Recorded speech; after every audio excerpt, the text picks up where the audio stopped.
Let's jump right into this explainer. When we think about ancient Indian naval supremacy, our minds usually jump straight to the Chola dynasty, right? Like how they essentially turned the Indian Ocean into their own private lake. But actually, scratch that. Long before the Cholas, there was another southern powerhouse that laid the absolute blue water foundation for Indian naval dominance. I'm talking about the Pallava Dynasty. These guys took what most people saw as a terrifying stormy barrier and engineered it into a massive, bustling maritime highway. 2,000, just wrap your head around the sheer scale of that number for a second. We aren't just talking about a few small coastal skirmishes here. The Pallavas projected their military might, their incredibly lucrative trade networks, and their profound cultural impact over 2,000 miles across the open sea. This was a sprawling transoceanic web that literally and permanently connected South India directly to Southeast Asia. So here's our roadmap for today. We're looking at the Bay of Bengal Highway, building a blue water navy, the Sri Lankan expedition, the Grantha script legacy, and finally, beyond land borders. Basically, we are charting a course from heavy naval engineering and military conquest all the way to a profound linguistic legacy. Section 1, the Bay of Bengal Highway. To pull this off, the Pallavas really had to completely reframe how the ancient world viewed the ocean.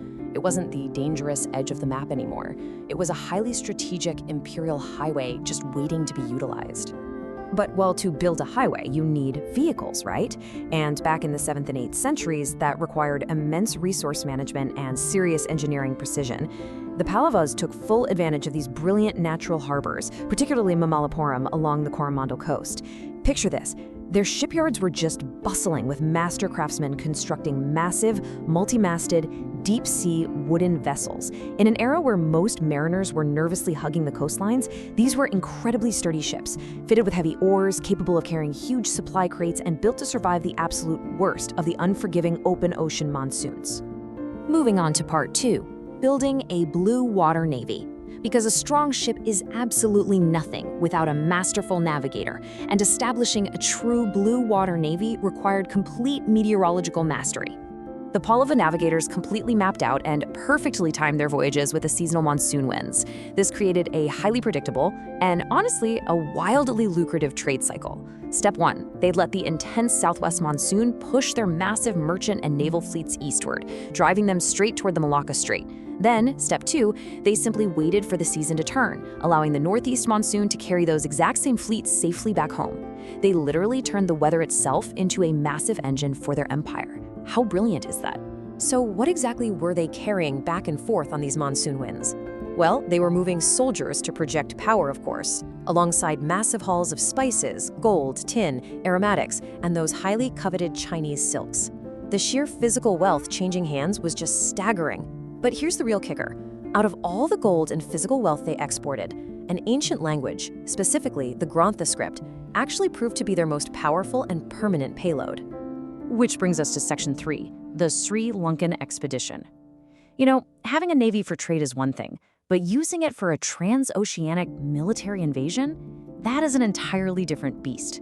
This brings us to King Narasimhavarman I, who is also known as King Mamalla. He saw a major strategic opportunity when an exiled Sinhalese prince named Manavamma sought refuge in the Pallava capital of Kanchipuram. King Mamalla didn't just offer him a safe haven. He realized, hey, if I can put an ally back on the throne in Sri Lanka, I can permanently secure my empire's southern ocean flank. Let's look at the 7th century timeline here. The prince seeks refuge, and King Mamalla immediately launches a naval armada. Now, amphibious invasions are notoriously difficult, right? And while the first fleet made contact, it was the massive second armada that truly sealed the deal.